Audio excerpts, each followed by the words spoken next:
I'm Curt Powell, Lieutenant Colonel, United States Marine Corps, retired. I was stationed at many duty stations. Started out at Camp Lejeune, North Carolina from '79 to '84.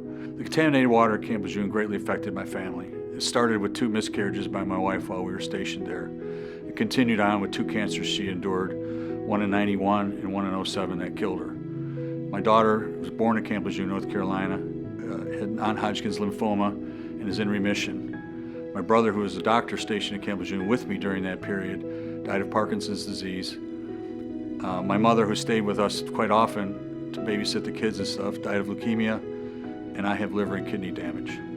We first suspected it had something to do with Camp Lejeune water because we started wondering why we were having so many of these types of diseases as a family.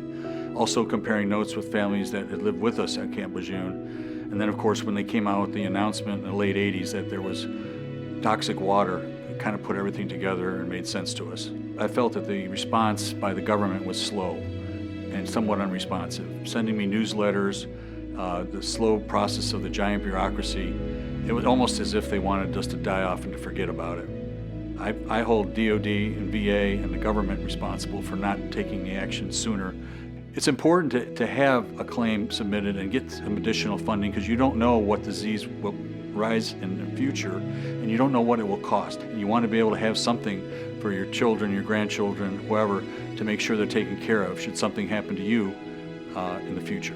It's also the right thing to do so that the government understands that they need to take care of our bases and not expose Marines and family members to this type of situation in the future. Anybody who's lived, worked, or was assigned to Camp Lejeune, North Carolina during the period 1953 to 1987 and has experienced some form of disease, call Geoff McDonald and Associates. Let us take a look at it and evaluate your case and your claim and see if you have one. It costs you nothing. Let us fight for you.